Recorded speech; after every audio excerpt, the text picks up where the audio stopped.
Welcome to our edition of Monday Night Football. This is the Mexican Soccer Show. Welcome, everyone. The Mexican Soccer Show has now started.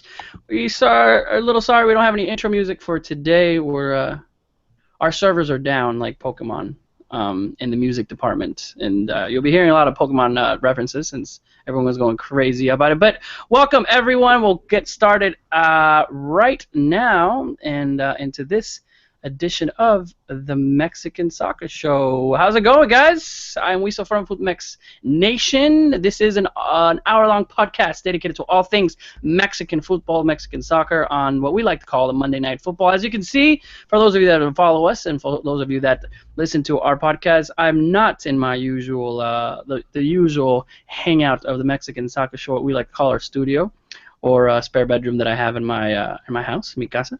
I'm actually traveling, so I pulled up whatever I could find that I can find a background. So I got a little chalkboard in the back, and this is a dresser. So I'm actually in somebody else's house. So there we go. That's the explanation on that. But welcome, everyone. It's been a while since we've been on the Mexican Soccer Show. I know at least 3 weeks. The last time we spoke was after that humiliating, embarrassing loss of 7-0. Yes, I'll remind you guys one more time, and I'm sorry to maybe cut your day short on the happiness of it is on a Monday, and now that you have that 7-0 in your head. But yes, that's the last time we were on. A lot of things were said. So we're going to talk a lot about obviously Mexico and El Tri. And we have a lot to look forward, especially with the Olympics coming up. The roster's already coming out. Looking to see, can we repeat 4 years ago what happened in London? And a couple of games that happened over the weekend. The Supercopa, finally Chivas, and at least starting the tournament out with the right foot, right? And we'll go into a little bit of what's coming up in the Liga MX Apertura, which is starting 4 days from now. So for those of you that were aching, that we're waiting for, it's here already. These next 4 days are going to be very long since we haven't had a 4-day break of non-football for a long time. So I think it's going to be a great season. We have a lot of things to talk about. First off, I want to thank everyone that's on the chat today. Already seeing some of the fellows that are on.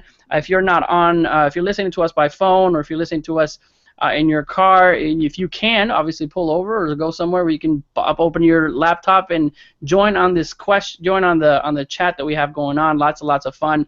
You can critique, you can ask questions in what's happening. But as you can see, we do have our guest today, and we'll start off with Mr. Cesar Hernandez, who you know by now is in San Diego, following Xolos, and any team that goes up and plays us. It's a great little setup. Although he's got to cross the board and it takes a long time. Cesar, Okay. how are you? A new year in the football sense, because it's the Apertura, even though it's the middle of the summer. What's going on, buddy? Let's see. Well, I just signed on to Pokemon Go right now, and just to prove, look, server's down right now. Hey. I told you every time, 90% of the time I'm playing Pokemon Go, it's server's down 90% of the time. But other than Pokemon Go, I'm doing well. I'm gonna catch all those games this weekend. You gotta catch them all. Catch them all. Yeah, there you go. You gotta Pokemon reference one. We're just gonna. Yeah, they are down. I see it. All right. Yeah, excited to have. Now I finally have my Century Pass, so it'd be easier for me to go back and forth from Tijuana. So that's something I'm really looking forward to, as opposed to waiting to the 2 to 3 hours in traffic, which was kind of brutal going back and forth. But yeah, no, excited to talk about that. Excited to talk about the Olympic roster, the Supercopa, the Campeón de Campeones. It seems like now, we're just 4 days away from everything. It's just going to pick up speed. We had a little bit of a break after that 7-0 loss, but from here on out, it's going to really pick up with the Olympics as well. And then immediately after that, we're not going to talk about it in this show, but just in the near future, in September, we also have World Cup qualifying. Dun, dun, dun. Yeah. Although we're already in the hexagonal. Football doesn't end, so it'll be exciting to see. But to go over to Mr. Johnny Rico. Johnny, can you hear us? Yep. Yeah, here. All Glad right. to be back on the Mexican Soccer Show. It's been an interesting past few days. I'm severely judging anyone that plays Pokemon Go. Yeah. Calm down, Johnny. You don't. I actually have a picture. Johnny hung out with me the other day. I was playing Pokemon Go as I was hanging out with Johnny, and there's actually a picture of a Pokemon next to Johnny Rico. I might have to send it out. To Send the it out. public. Yeah. Send it out. Put it out. We'll see what's going on. Great, Johnny. Other than that, you ready for this Liga MX season to start? Yeah. This is the big season where America turns 100 years old. So can't wait to see America lifting up the trophy in December. You know. Nice. High expectations as always. High expectations it is. And we'll go to Mr. Naib Moran, who is now back in Mexico, right, Naib? Mexico, yes, we saw. Yeah, good evening to Johnny, Cesar, and to the audience that is watching us. And I think Cesar summarized it adequately. I mean, there's still a good chunk of games ahead of us. I think the Olympics could act as sort of a positive in this summer that hasn't been so happy doozy for El Tri, and hopefully something special happens over there in Brazil that will play with Neymar in their Olympics over there in Rio de Janeiro. So it could be Peralta beating Neymar for the second time in a row. Dun dun dun. It'd be Mexico beating Brazil maybe in a final for the fourth or fifth time. I mean, it's going to be interesting. At least we got something to look forward to. But it's funny because Naive and I, we were on the show. We got on to do our prep work for the show, and we didn't even say hi. How's it going? And Naive and I just started talking about El Tri, how we feel, and I'm like, you know what? Let's wait for the show because we had a great conversation about how everyone's feeling right now.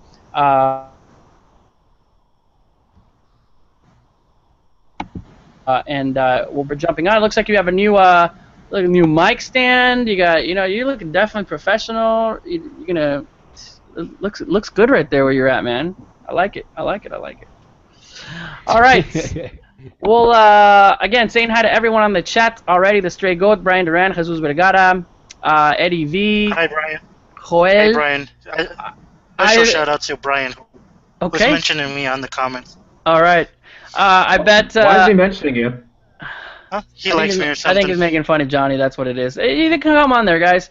They're already fighting about Pokemon because we started off with Pokemon. So hilarious. All right.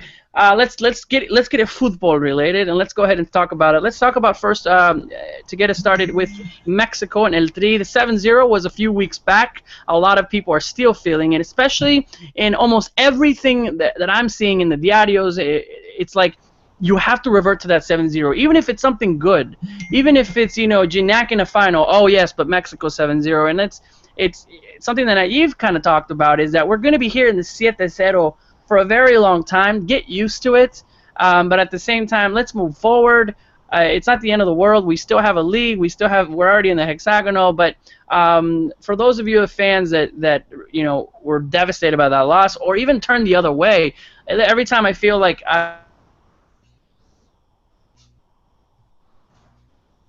tweeting something good about the team, it's still out there. Naive, you and I were having a great discussion, that you feel that it could go both ways. It could be really, really good, really, really bad, but how are you feeling right now, especially as an El Tri supporter? We have the qualifiers coming up. We have maybe this summer with Rio in the Olympics that could be a summer where maybe it can vindicate what happened over at the Copa America, or it could go completely bad. Naive, how are you feeling? How is all of the afición supposed to handle the next couple weeks, especially leading up to it? And then something that you mentioned where there's the differences right now between a great league and the national team not doing so well. Yeah, I think we saw that you put it how you introduced the question. I mean, I think we should see it as two different entities. I mean, I do think that there's certain aspects about the league, like the 10-8 rule, that will be the talk of the whole season in some way or another.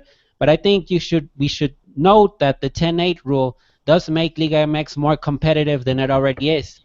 What do I mean by this? I mean that the teams will be much more competitive. I think we're going to see a league where 12 teams are basically title contenders, based on their squads. Great players coming into teams like Necaxa, for example, bringing players like Puch and Barovero over there. But that's one specific story. The other story is El Tri and how it's going to react after this 7-0. What's going to happen? We already know that Osorio's staying. We also know that, Potro Gutierrez has had a process of 6 years with the youth national teams, and it will conclude in Rio de Janeiro. How many players of that team will Osorio pick out from in the next call-ups? Because as Cesar noted, El Tri is already in the hexagonal. So there is time to sort of give experience to the Salcedos, to the Gutierrez, to the Pizarros, and give them more time to develop their talents in the senior team. So Also, you're so you're, Orbelin Pineda might be included in this, even though he's not even in the U23 team. So let's look at it as two different entities, and I think a lot can be learned from the 7-0, and I think Guardado has been, Guardado, the captain, has shown that we should be able to have a critical eye after what happened in Santa Clara. so you're saying there could be more experiments coming. Well, there's a potential to rejuvenate the team, Johnny. I think when you think that Rafa Marquez is still part of the team, you do want to see other players step up. And it's not experimenting; it's mainly giving opportunities to players who have been playing. No, Experimenting would be what he did, and obviously what happened during experimenting from one game to the other. I think now coming up, all right, let's look at what happened in Copa America. Were there any players that shouldn't have been starting that we can remember?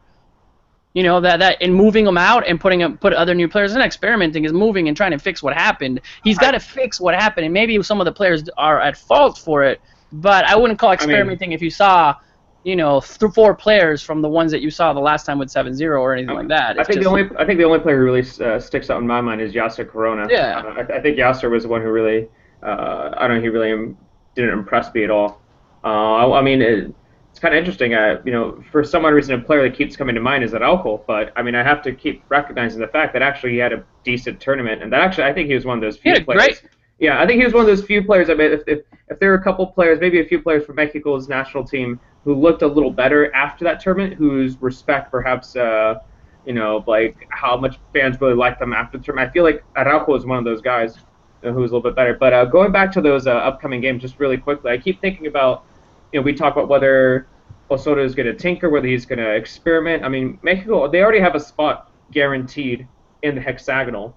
That means these next 2 matches, even if they lose them, they're still going to have that position there. And I keep thinking about, Osorio seems like the kind of guy who will continue to perhaps use a couple of younger players, use a couple of different options, maybe a couple of different formations. And I wondered that if he loses 1 or 2 of those games, because he does try out something a little bit different, how not only the media but also how the FMF perhaps fans will respond to that, and that's something I keep thinking about. Personally, I'm already calling for his job. But if you were to lose 2 games, it's difficult because if you were to lose both games, but if you were to try out some young options, perhaps some up and coming options, I feel like I would still want him to be the coach of the national team. But I feel like he's just on thin ice right now, whether we like it or not.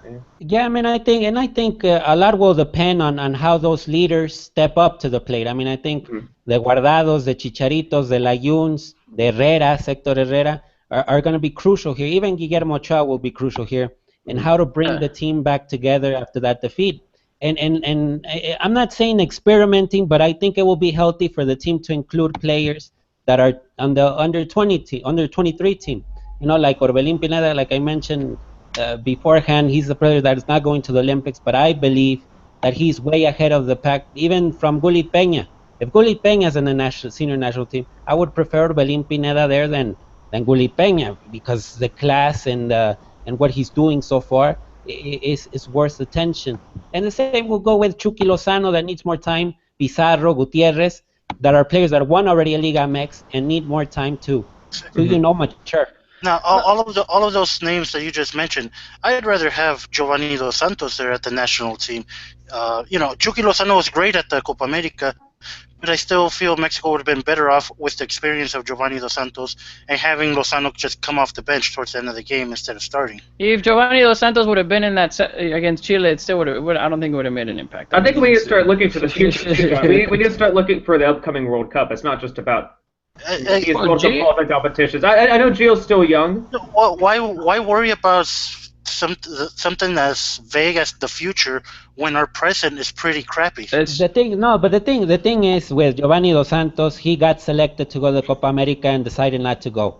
and that was his decision. I don't know how And that you know will what? Like affect. he said that he never declined that. I tend to believe Giovanni Dos Santos over Osorio, who's just gonna be a puppeteer for whatever the federation wants to lie about.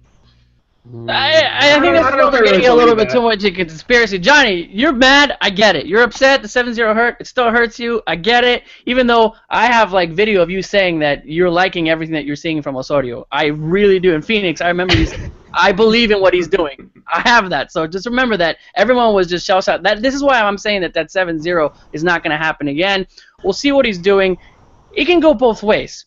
If Osorio is saying this is what you hired me for, and I'm gonna stick to whatever, and if you want to fire me, right?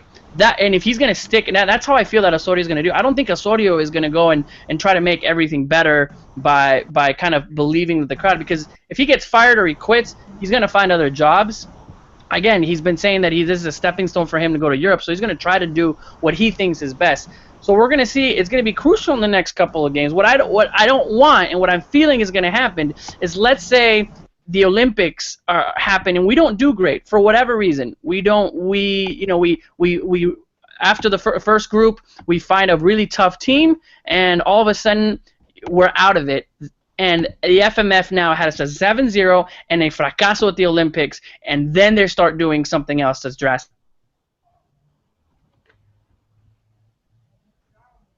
Where if we very crucial on what's going to happen in the next couple of games, at the same time we're already in the hexagonal. If it was games that we needed to win, how are the players going to be feeling when they're asking, when they're coming in and they're already in? Is Osorio really going to go 100%? Is he going to experiment in the next two? It's kind of like which way is Osorio going to go, or do they have something to prove? In Naif's point, do all the Guardados and Ochoas and everyone's going to be like, all right, let's get back our momentum, let's win, right? So interesting to see what we're having at. Cesar, I know you were trying to say something. Go for it. Oh, no, actually, I was about to say that you're about to sound a little fuzzy right now with the audio. Right. Can you hear me better now? Let's see. I think it's a little bit better. It just came All right, a let little me move. I'll move over maybe to the mic over here. My bad, guys. Sorry. Yeah. People in the chat saying Weasel's using Pokemon Go service. Probably. In what we're using. So I apologize, but interesting. I have no idea where it's gonna go. I really don't. But I feel like the Olympics are gonna be are either gonna help us and give us that momentum, or can hurt us. So we'll see where we're going. Johnny, I think you're muted. Johnny, there you go. Can you hear me now? Yep. Unfortunately, what you were saying about the Olympics, I don't think it's going to affect the national. Like I said, I want Osorio gone yesterday, but Mexico having a bad performance at the Olympics isn't going to get us any closer to that, because if Mexico has a bad showing, it's all going to land on Potro Gutierrez's shoulders and not Osorio. Osorio absolutely had nothing to do with the Olympic squad. Therefore, Mexico having a bad showing won't get us any closer to having Osorio gone. No, but the media, I'm not talking about necessarily Osorio, but let's say we lose the 3 games. Already El Tri is bad, because of that 7-0, and then all of a sudden, we don't do that great. The whole overall, with the fans not being happy, with the TVs, the televisoras get involved, then you have the owners getting together, having a meeting that this isn't going the right way, and we could just see, actions that wouldn't have been taken if there wasn't another tournament, right? That we're already putting a lot of pressure on these. What do we expect? Let's go ahead and talk about that. What do we expect these guys? And I like to kind of hear from Naive. Naive, looking at this roster, there were some key, people that were missing on the Olympic roster, but it was a great comparison that one of the writers from Food Next Nation, Tom Harrison, did.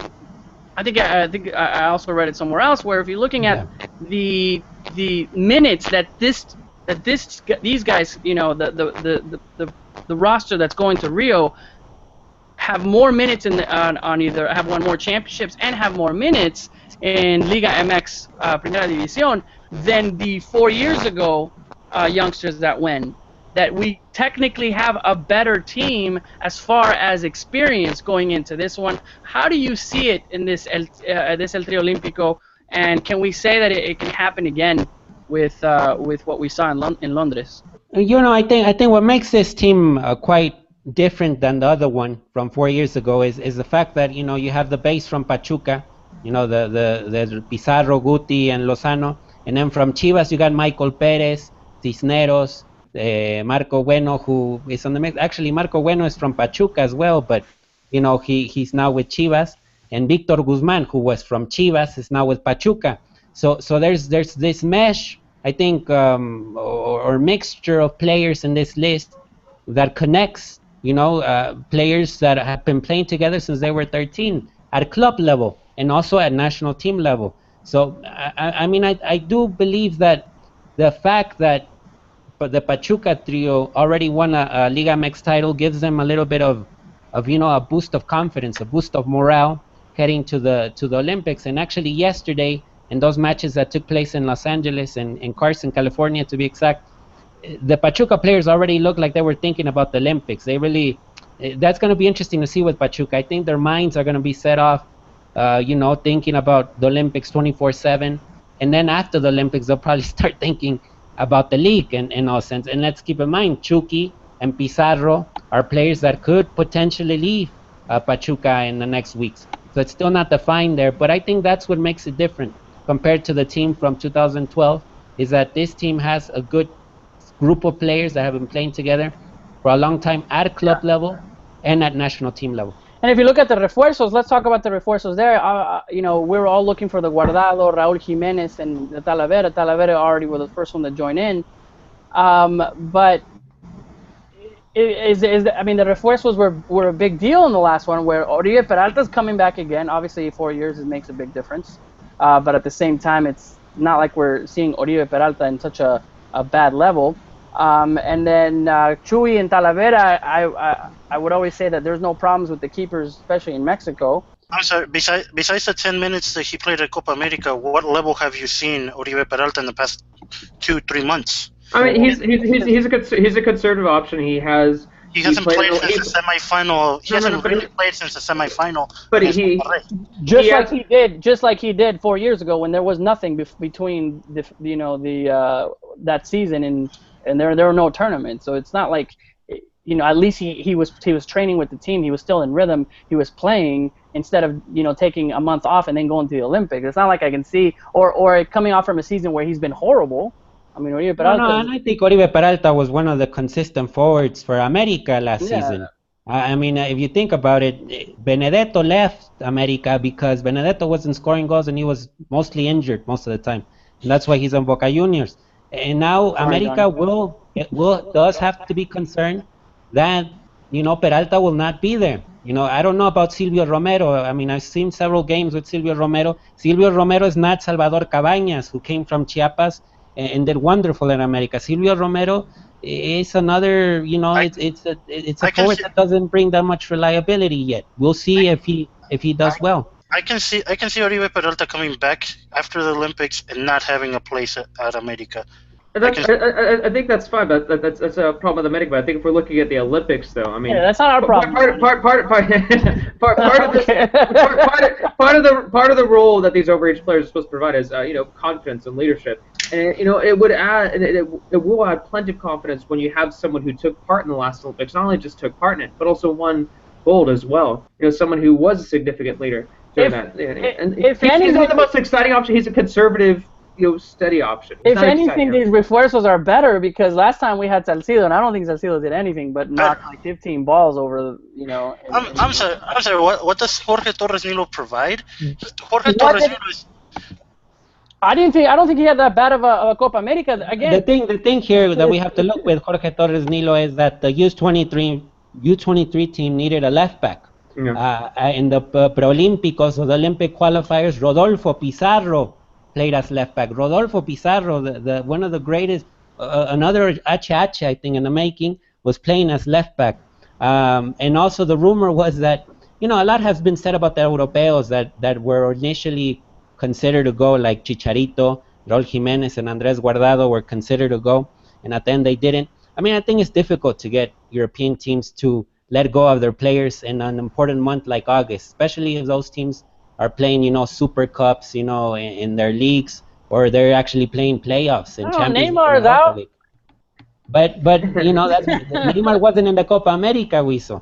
Yeah. Think about that. And also with Jorge Torres Nilo, I feel like people aren't giving him enough credit. I think he lives a little bit under the He's shadow of blah. Ayun. I like him. You know what? I think we have low expectations for Johnny, Jorge Torres. I'm just comparing him to Salcido. I'm talking about the three that went 4 years ago. Salcido provided stability in the middle of the field. Jorge Torres Nilo is just an extra defender to have on the left side. That we need on the left side. That we don't have on the left side. The 3 overage players are supposed to be difference makers. Tell me, when has Jorge Torres Nilo ever made a difference? It's a difference when there are no one to play that left wing, that left side. That's the difference maker, Johnny. We don't need anybody in the middle like we needed last time. We don't need anybody. We need someone on the left. What Naive was saying, and that's what they brought him. Come that Germany games. Let's see if we're not going to need anyone in that middle. Actually, I mean, we actually, I have confidence with the middle though. Is we have a lot of those Pachuca players. Actually, I think a lot of our strength lies in the middle. And as Naive, I think Naive, Germany's gonna be that great, anyways. I think Naive, he just touched upon that too. That just, when you look at this roster, when you look at the roster beforehand, there was a significant, absence of options at left back. Torres Nilo provides that. Torres Nilo provides. He also provides a lot of leadership in defense as well. I think honestly, as I mentioned earlier, I think he's an underrated player. I think It's not like the greatest refuerzos. I'm not saying this is the best team. All I'm saying is that compared to 4 years ago, the refuerzos that went there, people were making a big deal. Like Salcido, Oribe, and Jesus Corona were not like amazing refuerzos. Just like these. I mean, they're not. Refuerzos aren't supposed to be making the team. I like that Oribe is back. There isn't anyone else that we can take other than Oribe. You look at 4 years ago, and it's a goalkeeper, it's a midfielder, it's a striker. That's basically the bones of a team. Now you have a goalkeeper, a left back, and a really old striker. There's. You can't say that we're better off now than 4 years ago. When you look at those midfield options that Mexico currently has in the Olympic roster, you aren't confident with those guys. No. So who do you put, Johnny? Well, it's going to sound repetitive, but again, Giovanni Dos Santos is a way better option. Yeah, and Giovanni's playing right now. I don't think the club will let him go. Or would even want him to go. Yeah, I'm not sure if Gio would have wanted to go. I mean, I think honestly, it seems like Gio's really happy in LA, and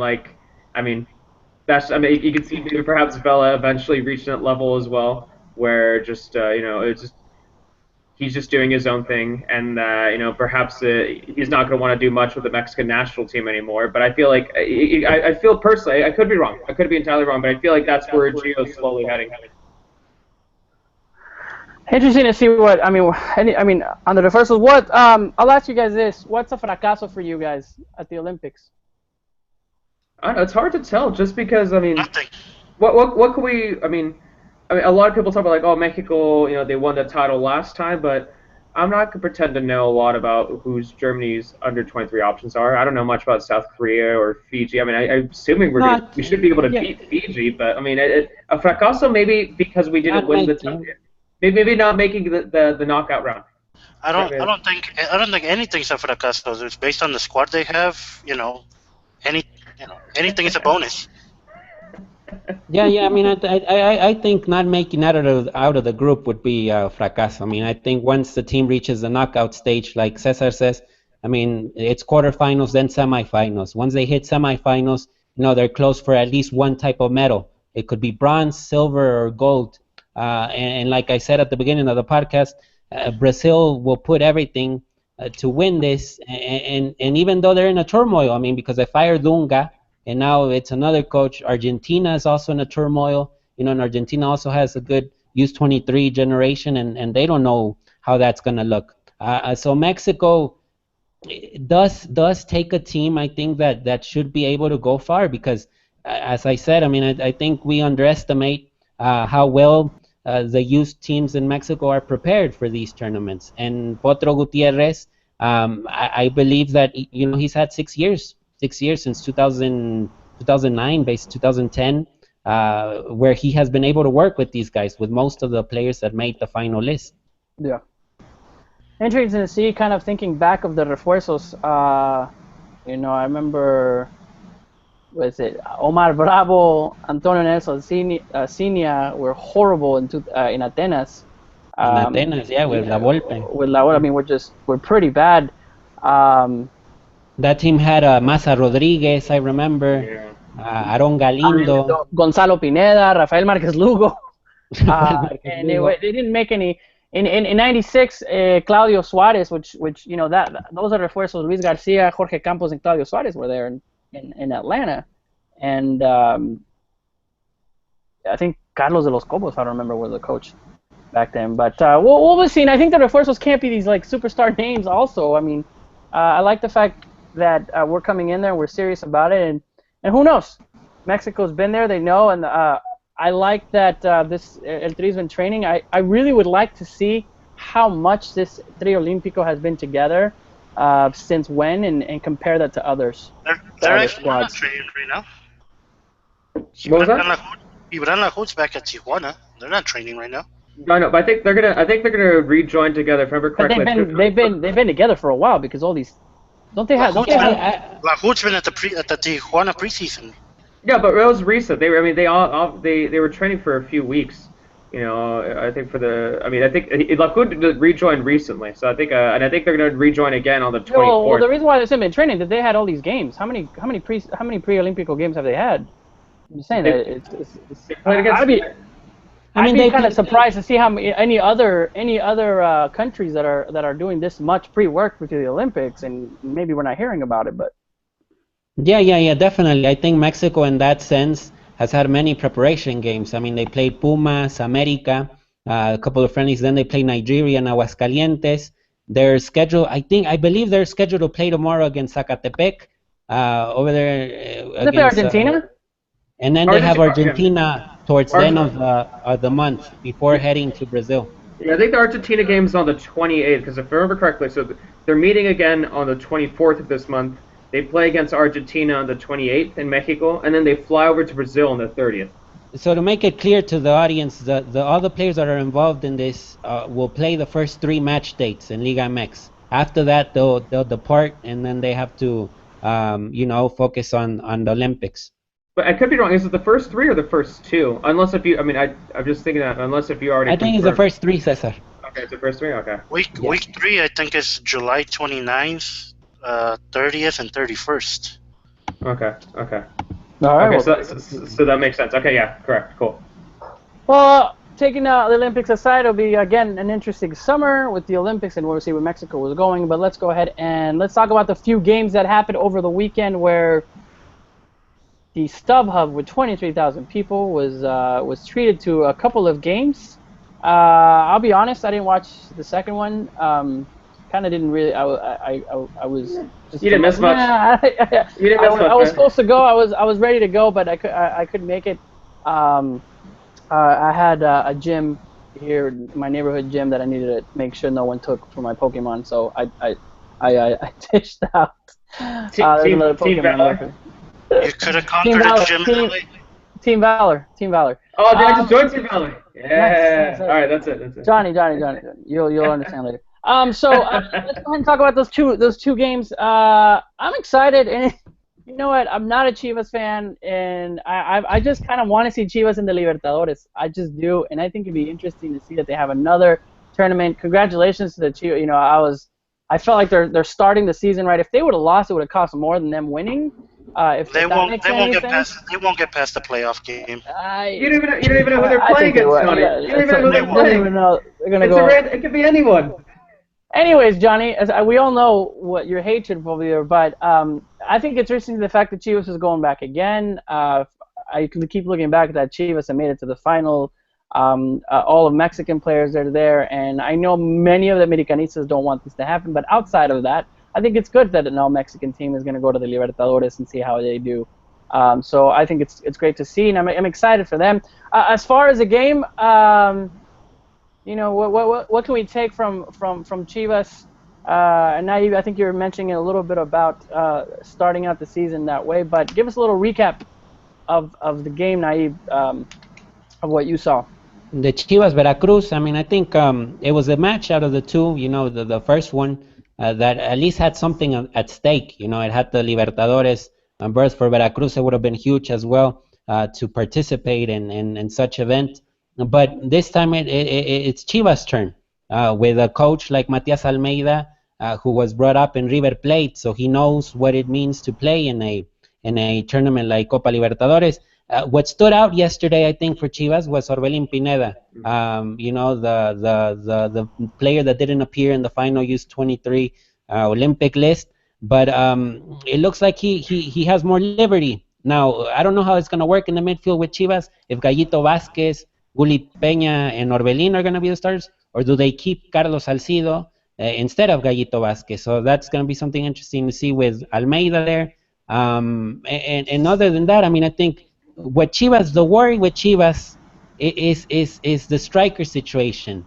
Saldívar is not that reliable yet. Marco Bueno's coming in. I think Marco Bueno, everything depends on Marco Bueno and how he does, because I don't know if it's still probable that Omar Bravo is going to be scoring the goals. I mean, I think. And also, last note on Chofis. He did score the goals, right? That doesn't mean much. That doesn't mean much. That doesn't mean much. What? I'm just saying, the guy, like, you got a 93 minutes happen. like whatever, it's like we're so worried. Watch Omar Bravo keep scoring goals and people are so like it's hilarious. And Marco Bueno's gonna be gone half the season at the Olympics. No, that's another good point to bring up as well. No, but I think I'm not gonna. I felt like I was excited for the Supercopa and for the Campeón de Campeones, but then for some other reason when I started watching, I guess mentally it just wasn't Liga MX mode, so I was kind of watching on and off. I'm not gonna lie, I was just kind of watching on and off from the game. I didn't have any articles right for the game, but yeah, I was impressed by Orbelín. That was pretty much the story of the. Orbelín. I like Brizuela actually. From what I was wanting to do, I liked a little bit what Brizuela was doing as well. A little bummed out by Gullit. I don't know. It seemed like every time he touched the ball, he was a little underwhelming. But I mean, we're all making these assumptions just off one game. But it's a good win for Chivas. It was cool just to see at the very least. I mean, obviously, like I said, I was just watching on and off, but it was cool to see the atmosphere. At least even here at home, it seemed like it was a fantastic atmosphere. Over in the stadium, and that was pretty cool. Johnny. Molero games in the United States. Woo! What I took from this game is Juan Perez doing pretty well for Veracruz. He wasn't given much of a chance at Xolos this past season, his first season in Mexico, and maybe he can carry Veracruz to to what? To an 11th place finish. Yeah. I was like, what are they going to carry them to, Johnny? Hey, Juan Perez could carry Veracruz to 11th place. Yeah. Veracruz is that team that always surprises you. All of a sudden, it's like first place in the first 7-8 weeks, and you're like, okay, let's take this team seriously, and then falls way down, and we'll figure it out. They had a good at home. What was it? They were really great at home. What was it? Was it 2 seasons ago? 3 seasons ago? Might have been 4 that they did really well at home and snuck into the playoffs. But I don't expect much of them anymore. When the relegation pressure was on, then they did well. Yeah. Yeah, and over a little bit with Chivas just to end on the game. I think it will be interesting to see if Chofis Lopez does in fact become a starter now that he is the number 10 in the team. I would love for him to be, but I just feel he's like another Momia. Like if you remember, it's like I just don't see that guy playing football professionally. Like I'm not saying that there's a look. I don't want to say that at all, but I don't know. I don't know. Is he going to be another Cubo Torres? And Cubo Torres did a lot in those times where after Chicharito left, and what he's doing. It is interesting that like Almeida did a really good job to protect him from the hype. Still kept him as a bench player, didn't really put all that pressure. But then all of a sudden, they give him the number 10. And through that, giving him that number 10, I feel like that applies a lot of pressure just for Trophy. But like I feel like a lot of fans are going to try to focus in on him even more so during games. I think it's a great story, dude. Almeida didn't do a good enough job protecting this player from the hype, because here we are hyping this player up. I think he tried to. He didn't put him as a starter. I think he just. I'm hyping him up because I'm hyping him up because it's hilarious. Like when he came in and he was scoring those goals, and I'm like, yes, like it's a great story. It's not hype. It's just great. I would love to see that story. I would love for him to become the best player in the world just for the story. It's amazing, right? But and then the second game and just switching a little bit, the Tigres Pachuca. Ismael Sosa scored the goal. Oh, yeah? we ended the trophy. Let's stop talking about trophies. Yeah, you're right. No, again, let's talk about the second game. I feel like if there's one thing to bring up about that second game, it is that Ismael Sosa scored the game-winning goal for Tigres. Perhaps that's going to symbolize what he's going to represent for that team. You know, a team that didn't even have Gignac. You know, they could have potentially. I mean, it was close. No Sobis anymore as well. Yeah, that's right. Yeah. Sorry to interrupt, but how bad did you feel when Gignac hit that pole? You could have scored that 91. This is what we're talking. Johnny, I know you don't like putting like your aficionado jersey on for something else, but were you watching the France game? Did you want Gignac to score that goal at the end? No, I was very happy that Portugal won it. Okay, never mind. Forget it. We're gonna get It goes to prove that Cristiano Ronaldo is a more complete player than Messi. Yeah, He's able to lead. You can't compare the two. Why? This is not even talking about. Let's not even talk about. Don't even bring it up. I'm gonna mute you. You know, like that game around the horn. Or no, wait. That I'm just gonna you have a mute button. Johnny, we're not talking to Cristiano Ronaldo. I asked you just a simple question. You answered it. That's good. All right, we're good. But to say the least, I think there was a lot of people in Mexico that would have loved Gignac to score that game. Just the fact that, you know, bring the Liga MX, it would have been amazing. Can you imagine the game winner in 91st minute, and it's a Liga MX best Balón de Oro, best player? It would have been just amazing for Liga MX. But it didn't happen. Not only that, France didn't win, but at the same time, I just wanted to bring that point up. And yes, I wanted Gignac to squid. And right now, talking a little bit about France and Tigres and Gignac, it'll be interesting to see if, in fact, you know, the rumors are true, and they are, and if Tigres is going to go for another French player. I mean, because I think that opens up the market even more with Tigres and France. No, well, Griezmann would be. No, let's be reasonable here. Let's be realistic. Carlos Vela's old friend. Oh gosh, John. Oh, Cesar, you know you did that. What about Ribery, right? There you go. we wish. Also, really quickly, I mean, I just want to touch this. I mean, obviously, take this comment with a grain of salt, and like I posted this on my Twitter. But like, I think it is kind of interesting that a Liga MX player, Silva, who now is going to be playing for Cruz Azul, he scored the game-winning penalty for Chile in the Copa America, and that Gignac, another Liga MX player, almost scored the game-winning goal for a title in the Euros, and I think that would have been perfect. That would have been fantastic if we could have two Liga MX players. We'd have the two game-winning title-winning opportunities. Yeah. I mean, that's actually a good point. No, it's a talk point. It's something to bring. It gives at the very least it gives more notoriety to Liga MX as well. Yeah, because I think the point there that Cesar brings up is the fact that in Copa America, the league that was most represented was Liga MX. Yeah, you know? exactly. I think that was in the 40-man. I would kind of challenge that, Naive. That was in the 40-man roster. I think after the 23, I don't think Mexico was top. It's sort of significant presence. Then. No, it was top, but I think it was actually Liga La Liga or something like that. But anyway, sorry about that. But I was thinking about that. I want to see a comparison of players that actually played in Copa America that came from Liga MX. So that'd be kind of cool. Tom Harrison, my little my stats guy, my research guy. Hopefully, maybe he can give us some great research. Go ahead, Naive. Sorry about that. No, it's good to say that though, right? Liga MX. Yeah, and I mean, of course, if Gignac would have scored yesterday, I mean, it would have been huge.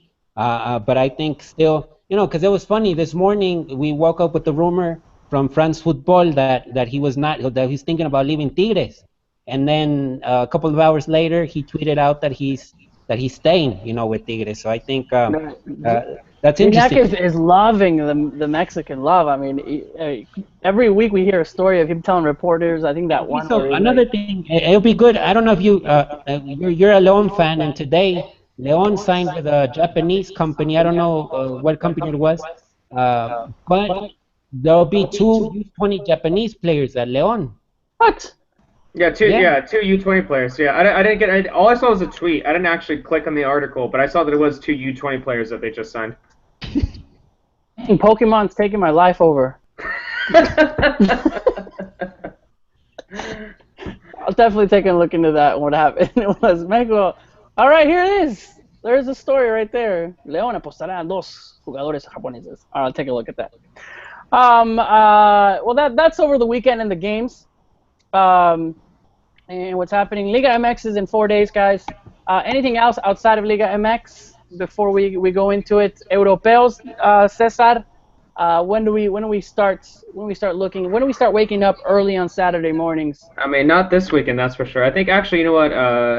When is it? It must be. I want to say must be 3 to 4 weeks. Might be a little bit longer, actually. Oh man, I should have learned this. You know, usually I'm pretty good about the Europeos, but this I'm struggling with this. Naive, do you know? Not. What's the question again, Wilson? Oh, it's coming. Yeah, the Europeos are coming out. I mean, I think the next couple of weeks, if anybody could tell us when. I mean, most of them are starting their preseason, barely, no? Yeah. That's true. One more point, Naive. The winner of the Copa America, right? The coach came from Liga MX. There you go. From León.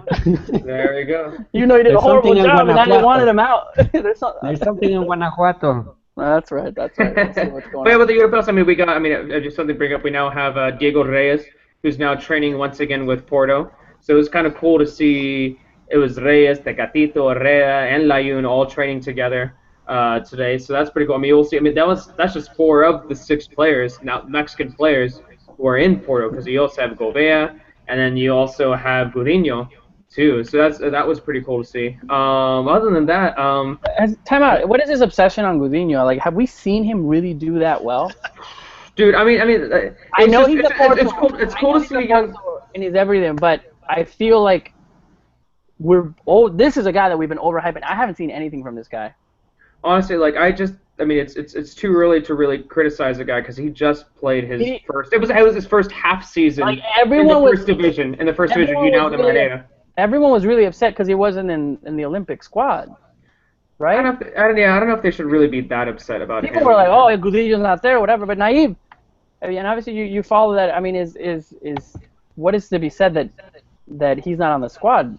If this was our hope for our next great keeper that everyone kept talking about. Yeah, I mean, I think it's just a process of its own. I think Gudiño is doing the right thing, by leaving Chivas and going to Europe and try out. I think in FC Porto B, he did great. I didn't see that many games he had with that lower Portuguese club, yeah. But he did okay, but there was some games that he scored like 6 goals, but it's not a big team. The problem with Madeira is that he was they were fighting off relegation. They ended up being relegated too. So it had more to do with the team than to do with Gudiño. Yeah. And then I think at the end, Lahoud was the chosen one because Lahoud had been in the process for quite some time, and Gudiño was barely getting in. It's not the same. You can't compare the level of Gudiño to Cesar Montes, for example. Mm-hmm. Cesar Montes from Monterrey is an exceptional player. What about the U.S. guy, Jesse? Jesse Gonzalez. I don't think he's a starter anymore with Dallas. Last I checked, I think he might have lost a starting spot. I could be entirely wrong with this, but last I checked, I think he's back to the bench. But I could be entirely wrong. All right, well there you go. Our friend Jessica Lopez from ESPN, saying hi to her. She says 28th of August for La Liga and the 13th of August for the Premier. We got a while. There we go. Saying hi to Jess. Thanks for watching. Good friend of the Mexican Soccer Show has been on, and a great part of the family of the ESPN FC crew now. All right, guys. Well, let's talk about Liga MX. 4 days from now, it starts. Are you ready? I feel like every day it's increasing. Then we're starting to get ready. We'll get the Liga MX Mexican Soccer Show, started again. Our Quiniela, where Jason Markowitz totally obliterated everyone last season, but that should be fun. But other than that, guys, this is one of the first times where I really do not have even a prediction of who could even be in the top and who could win this. When we talk about preseason, Tigres last time, people were saying about Pachuca, Monterrey's in there, but I'm looking, and just what you said, Naive, there's a lot of great teams, a lot of great players that are coming in. But if we would have to see who is the best team coming into Liga MX, and be careful, obviously, with America, which I thought they would be the winners last season. From the preseason, I picked America out of anybody else, but I also picked Cruz Azul to have a great season. Who, Boy, were you dead wrong. what was I dead wrong? Man, and I don't want to talk about Cruz Azul because Jason will be like, "What are you talking about?" But at the same time, who are we seeing? What's the best team coming in to the Liga MX Apertura 2006 season? What are you guys hearing? What are you seeing? I'm gonna say it, Johnny. Go ahead and mute me. But Chivas winning a title in the America's 100th edition would be the ultimate troll, right? I mean, it'd be hilarious. Obviously, I want Leon to win. I'm not saying that they're going to win the title. I think that Chivas would probably do a little bit better than we expected to do. But I think I'm going to have to do a safe bet. I'm going to say someone like America. I'm going to say someone like Rayados or Tigres. I think those are still the standout teams to me. I'm just taking the Leon jersey off. I think it'd be a great story. Like, I love great stories. You know, right? I think Leon could be a dark horse, though. I think Leon could be a dark horse. Leon needs to be in the 8th spot when he gets to the. But no, seriously. Who are you guys seeing? What? Take the jersey off, Johnny. All right, and that's hard to do. I don't know if Johnny can. I don't know if Johnny's capable of that. Pachuca, Tigres. Well, we'll start with the voice of the reason in the Mexican soccer show. Naive, tell us who's coming more prepared to this Liga MX. I would say that Monterrey is. If we have to be as concise and not overanalyzing things, it would have to be Monterrey with Turco Mohamed. It's a team that he's already developed quite well. I don't know if people like Cardona and Pavon or Sanchez will leave. I think they'll probably stay. Maybe Cardona will leave, but I don't know yet. And then after that, I would say America León as possible candidates to lift the title. And I think León is a strong team with Boselli and Maximiliano Morales up top, and now they actually brought Andres Andrade, formerly at America, to León, and I think he will bring great pace over there at León. So, even though Gallito left already, and Gullit left as well, but I do see a good base over there in the midfield with León.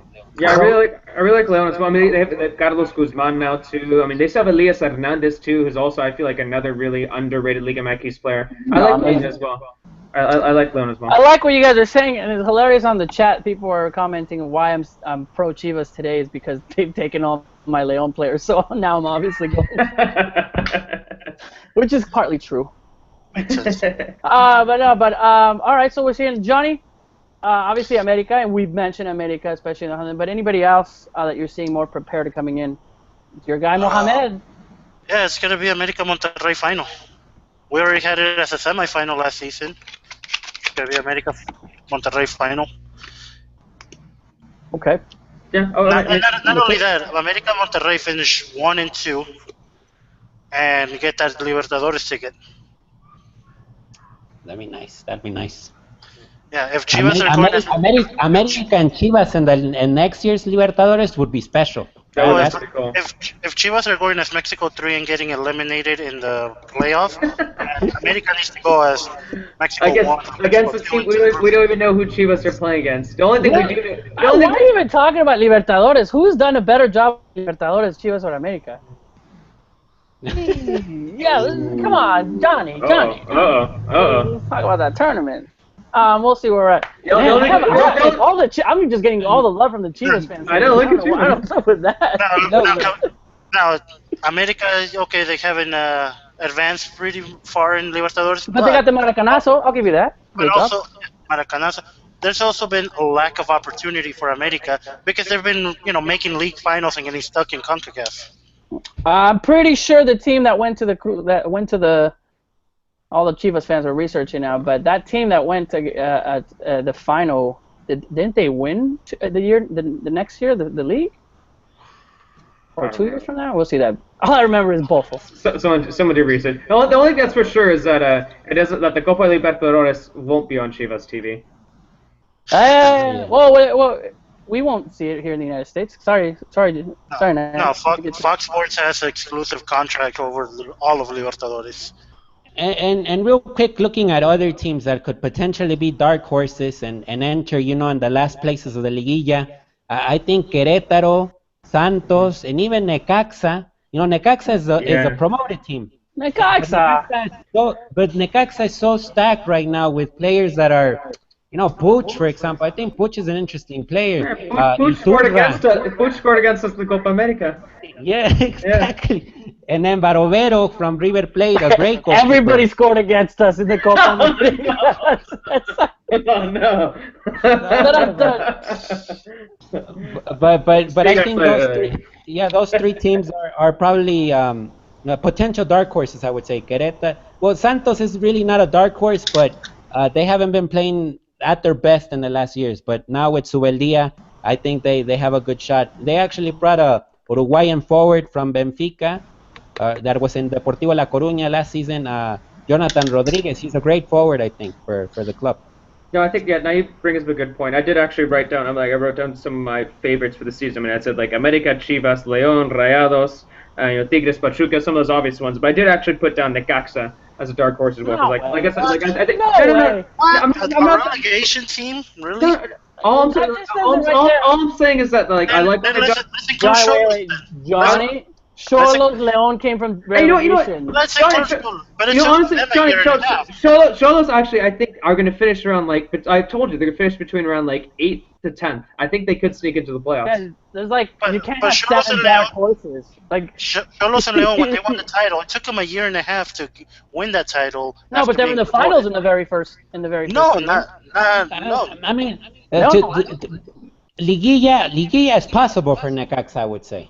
And I haven't even, Liguilla is possible with I'm the going to stop you guys right there. You cannot have 8 dark horses. I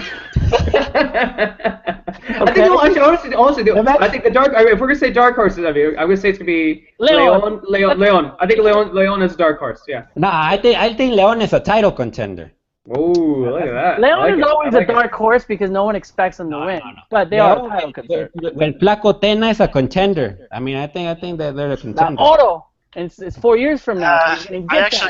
Flaco Tena brings them down a notch from contender to dark horse. Johnny, just because he couldn't. Did you look? He didn't like the television. He didn't like Televisa.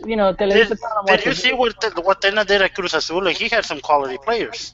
But anybody at Cruz Azul. Yeah, anybody at Cruz Azul. Antonio Mohamed at Cruz Azul will do the same. Oh, we almost said that again. Mohamed has that golden touch. Oh, yeah. Definitely. All right, guys, it's getting close to the end. Fun show. Let me just just give you a rephrase and kind of a summary of everything. We don't know jack squat was going to happen in Liga MX because it's Liga MX, and we can't predict anything in this league. It's probably one of the leagues that you think you know everything and something's going to happen in Liga MX, and that's what makes it exciting. But it's definitely, I think it's going to be an entertaining season. Hopefully we see what we saw last, I thought last season one of the best seasons that I remember Liga MX, especially towards the end in those two teams. But interesting enough, guys. Any other news? We have, we talked a little about the Trio Olympico, we talked about Mexico, we talked about the what's happening with the Copa de Campeones and that Tigres and the Tigres match that nobody really watched. And now Liga MX, but what else, guys? I think really quickly, just looking ahead to this weekend, I think we have a lot of good matches. I'm really eager, like I just pulled up right now, I'm really eager to see, Pachuca versus León. Really eager to see what Necaxa can do against Cruz Azul. I think Pumas, Chivas, and also Santos Tigres. I think there are a few good matches to really pay attention to. I mean, especially, I think my favorite probably Pachuca León, and also the Necaxa Cruz Azul. So just to see what Necaxa brings, in the first match of the season. I can't wait to see Chivas TV. Well, obviously, I won't see Chivas TV, but I can't wait to see what happens there in Chivas TV. There might be interruptions. Wait a second, I have a question. They asked there's auditions for the announcers, right? Which was right now. Isn't the game 5 days from now? Yeah, that was a little weird, wasn't it? Are they? No, they should have them by my guess is by Thursday. No, I understand, but think about it. The auditions, I think it was the first home game isn't this weekend. The first home game is okay. Just checking. Yeah. By the way, we're gonna have hopefully in English. We have some connections in Chivas, and maybe we'll try to be the announcers on English. Yeah, I think it's kind of cool. I think I'd make the perfect Johnny, analyst.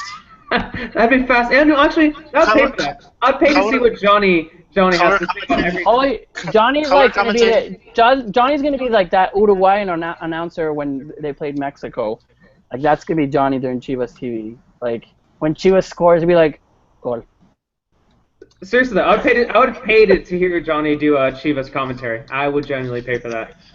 Yeah, Fun. all you gotta do is follow my Twitter feed. Oh, I gotta follow you, Johnny. Then. All right, guys, this has been a great Mexican All you soccer gotta show. do is unblock me. Hey, they're saying on the chat, by the way, Tena won the Copa MX, so He didn't. It was Memo Vasquez. Never mind, it was Mego Vasquez. The Copa MX. Every Mexican player growing up, they just want to lift that Copa MX title. That's what they dream of in their childhood, lifting up that Copa MX title. You gotta be careful. Jason Markowitz might be tweeting out some nasty tweets about us. All right, guys. Well, great Mexican soccer show. Thank you for joining us. As you know, Monday 7 p.m. Pacific, 10 p.m. Eastern, and then the whole like daylight saving time. I don't know about that because I'm in Arizona, but just remember Monday Night Football. Tweet us your questions. You can email us also at the MexicanSoccerShow@gmail.com. Lots of things happening with the Mexican Soccer Show. As you can see, Mr. Tom Marshall's not on the show. He's out in vacation. I think he's in California and LA right now. It's funny. He went on vacation, but he went to go see a Chivas game yesterday. Poor guy. There you go. Poor guy's so confused. He doesn't know how to vacation. He's vacationing around there, but it should be fun. Obviously, the Liga MX starting, and Rio and the qualifiers. Lots happening. Keep our eye out for our FoodMex Nation. Lots of things happening there. Interesting stuff with what we're doing with FoodMex Nation. So lots of articles that are coming out every day, especially with regarding to Liga MX. So lots of fun. But if you don't know, if this is your first time listening to us, Mr. Naive, where can we hear? We can we can read on ESPN FC. But what are you mostly covering this season? What are you in charge of, sir? Oh, this season we'll cover the teams from El DF, and then we'll try to look around with Pachuca, León, Querétaro. I think those were the main ones. We'll probably make a trip to Puebla just because the family's there. Naive, I was telling you when I saw you in person at Copa America, we gotta get as many or more of your Club America articles than Tom Marshall's Chivas articles. I do remember that, Johnny. There's too much Tom Marshall Chivas articles on ESPN FC. We gotta put up the numbers on the America one. So well, I think Jessica's watching right now, so you can talk to her about that. Yeah, Jessica, please. Please assign Naive a little more America articles. Although I wouldn't trust most of what Johnny says, just in general about Johnny's anything, always honest and direct. Speaking of Johnny, if you love what Johnny has to say, Johnny's going to be writing a weekly America column, which is going to be amazing for FoodMex Nation. It's going to come out usually on Wednesday. So love to see and read. Good thing that I'm the editor, so this is going to be nice and no, I'm just kidding. Johnny, thanks. It's going to be great to have you there. And then also, Cesar, I know you're doing things with, obviously, Xolos as you're in San Diego, but you're doing all over the place, right? You're writing, ESPN. I've seen some stuff from 442. You're doing some stuff with FoodMex Nation. Where can we read? Where can we do your stuff? Let's see. So you can see my Pokemon Go blog at Cesar Loves Pikachu 43 at tumblr.com. Okay. Actually, maybe I should start that. But yeah, no, you can read. I guess you could read all my, just in general, Liga MX or just Mexican national team at 442. Just San Diego soccer and Cholo stuff on Soccer Nation. Mexican soccer in general, ESPN FC, and everything else on FootMex Nation. And Cesar every Friday. Yeah. Send in your questions every Thursday. It could be about anything. I don't care. Bring them in. Bring him in, Johnny. I tagged you on one of them. What's the question? You didn't want to answer that guy. Fun times. All right, guys. Well, this has been a great edition, another edition of the Mexican Soccer Show. We'll tune in every Monday at 7 p.m. If it changes, we'll let you know. But loved all your questions and already. Make sure you follow us on Facebook, on Twitter, and then also, if you haven't subscribed to the YouTube channel, do that somewhere around here. I don't know where it's at, but. We'll see you guys next week, and have a happy first couple days, our first weekend of Liga MX in the Apertura. Yeah. Nos vemos el próximo lunes. Chao, chao, chao.